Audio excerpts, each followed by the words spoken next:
Dental jurisprudence. So jurisprudence, the philosophy of law or a system of laws. Laws are the minimum standard established by the state. Embraces all the laws enacted by the legislative body of the state. All rules and regulation promulgated by those in authority, court decisions and formal principles upon which laws are based. Dental jurisprudence, the system of the law applied to dentistry. The dentist and the practice of dentistry are controlled by many laws at the federal, state, and the local level. It's the science of systematic study which deals with all the laws, rules and regulations as well as legal principles and doctrines governing and regulating the practice of dentistry. The application of the principles of law as they relate to the practice of dentistry, to the obligations of the practitioners, to their patients, and to the relations of dentists to each other and to the society in general. This term and forensic dentistry are sometimes used as synonyms, but some authorities consider the first as a branch of law and the second is a branch of dentistry. So terminologies. The plaintiff or accuser is a person bringing the legal action which accuses another of wrongdoing. Defendant, accused, is a person whom legal action is being brought against. Judge, a person in a court who has the authority to make decisions on cases brought before a court of law. Jury, a body of persons legally selected and sworn to inquire into any matter of fact submitted to them and to give their verdict according to evidence. Tort is a wrongful act that results in injury to one person by another. Tort law, division of civil law covering the rights and duties of people toward each other and wrongs committed in violation of these rights and duties. Assault, a threat to attempt to touch or inflict verbal or physical attack on a person. Battery is the actual touching, offensive touch or use of force in a person without consent. Defamation of character is injury to another by written, spoken words. Invasion of privacy is when patient records or any unwanted publicity and exposure is given to the public. Fraud is deliberate deception that is practiced to secure unfair, unlawful gain. Admission against interest, statement made by an individual which serves to defeat his or her own interest. Res gestae, Latin term meaning things done or part of the action. Statements made spontaneously at the time of the alleged negligent act are admissible as evidence. A careless word or statement by an auxiliary can be just as damaging to the dentist as his or her own admission against interest. Contributory negligence, failure on the part of the patient to follow the dentist's instructions during and after treatment. Malpractice, professional negligence, failure to perform one's professional duties completely. So, negligence, failure to do something which a reasonable man would do, or the doing something which a prudent and reasonable man would not do. Determining a reasonable person depends on a number of factors. Today's standards of people by society, professional standard of conduct, local standards varying by community, environmental factors at time. Reasonable person or prudent person. A reasonable person is expected to do those things that are appropriate in a given situation. This includes the use of sound judgment. So these actions are fair, proper, just, moderate, and suitable under the circumstances. Common types of negligence. Gross negligence. In these cases, the negligence is so careless it showed a complete lack of concern for the safety of others.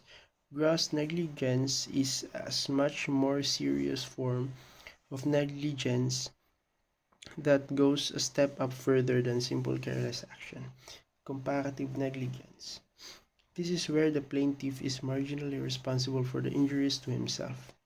The plaintiff may be required to pay a percentage of the damages in a comparative negligence case.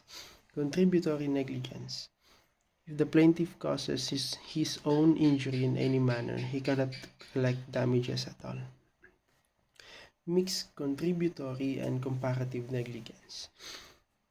Mixed negligence is where if the plaintiff is determined to be more than 50% responsible for his own injury, they may receive only a percentage of damages or none at all. Criminal negligence arises in case of death or serious injury to a patient. The degree of the negligence must be so grave as to go beyond a matter of compensation.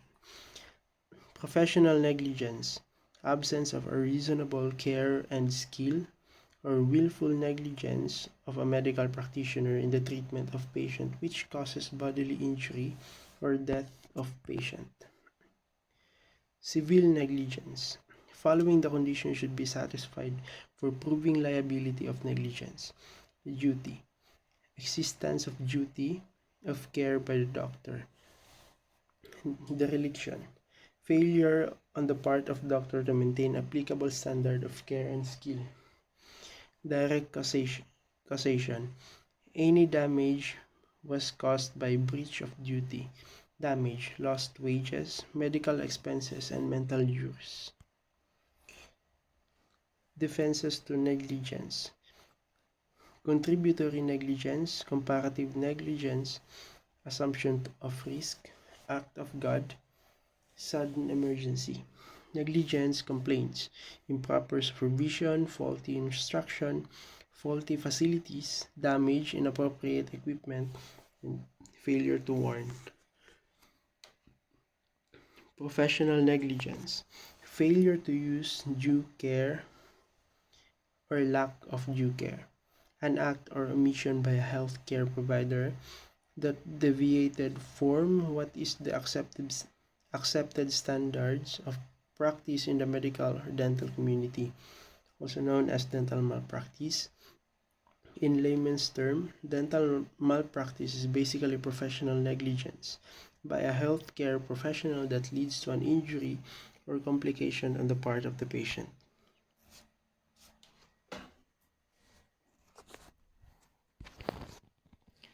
So, subpoenas. Subpoenas are court orders mandating that an individual show up at a specific time and date and with a specific reason to testify. So, dental records can also be subpoenaed. Confidentially must be kept. Statute of limitations defines the period of time in which legal action can take place. So, in situations where it is ethically and legally required to reveal information. When the patient consents to medical collegius as a statutory duty as information to relatives in the interest of research projects, disclosure to court, in the discovery of documents in court proceedings, and in the public's interest. So, in Good Samaritan law, the Good Samaritan law is protection for those individuals who are not seeking payment but are rendering medical assistance to the injured or emergencies. So, in contract law, the subject matter of the contract must be legal. The contracting parties must reach an agreement and there must be a consideration involved in the contract.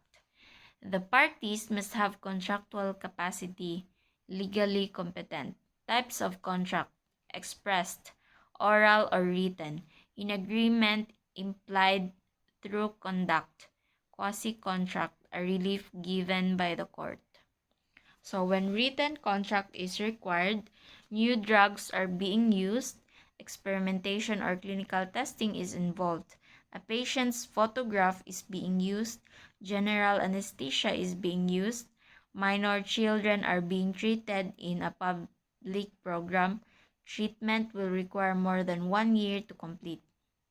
So the dentist-patient legal duty. A dentist-patient relationship legal duty does not exist in law until the patient seeks service from the dentist, and the dentist, by some words of action, accept to treat the patient. So in contract, dentist, patient, and law. Withdrawal from a case or patient. Written notification containing the reason, the withdrawal date, the need for further care, an offer of help or assistance, and signature. Proof of mailing. Letter must be sent certified mail with a return receipt requested. So in documentation of file, a copy of the letter and the signed postal receipt are kept with the patient's record. Termination of a contract. Patient discharges the dentist or fails to return to office. Patient fails to follow instruction given by the dentist. Dentist formally withdraws from patient care. Patient no longer needs treatment. All requirements have been agreed on and met. So thank you.